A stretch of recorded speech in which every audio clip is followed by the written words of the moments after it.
તો સુરતમાં કીમ નદીમાં પૂરું જનજીવન પ્રભાવિત થયું છે। કીમ નદીના પાણી હજી સુધી ઓસર્યા નથી। કીમ નજીક આવેલા મુક્તિધામ સ્મશાન ગૃહ જળમગ્ન થયું છે। સ્મશાનમાં રાખેલા લાકડા સહિતનો સામાન પલળી ગયો છે।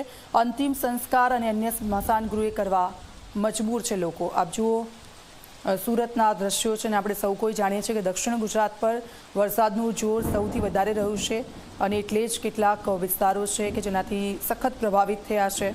મુક્તિધામ સ્મશાન ગૃહ તેના દ્રશ્યો છે, જળમગ્ન થયું છે, લાકડા સહિતનો સામાન પલળી ગયો છે।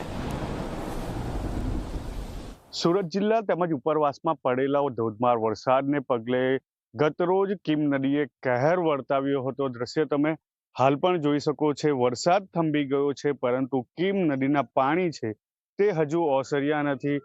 આ વિસ્તાર છે એ ઓલપાડનો મુરદ નજીક આવેલ જે કીમ વિભાગનું મુક્તિધામ એટલે કે સ્મશાન ગૃહ છે ત્યાંના આ દ્રશ્ય છે।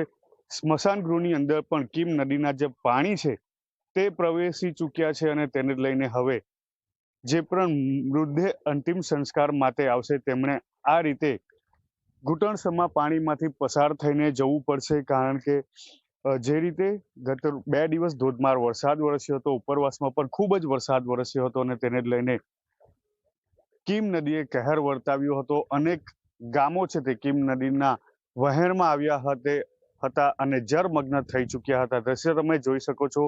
આ મુક્તિધામ અને સ્મશાનનું પરિસર છે, જે મંદિર આવેલા છે પરિસરમાં તે પણ ગરકાવ થઈ ચૂકે છે।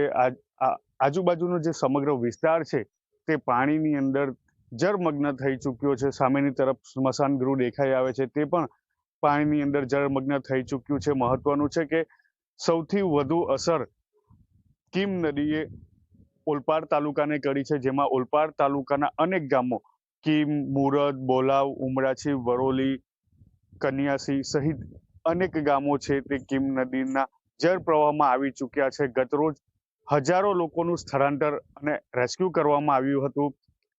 SDRF, સ્થાનિક પોલીસ તેમજ આર્મીની મદદ લેવામાં આવી હતી અને હાલ વરસાદ થંભી ચૂક્યો છે પરંતુ નદીના પાણી હજુ પણ પૂરતા પ્રમાણમાં ઓસરી નથી રહ્યા અને તેને લઈને હજુ પણ જળ ભરાવો જોવા મળી રહ્યો છે।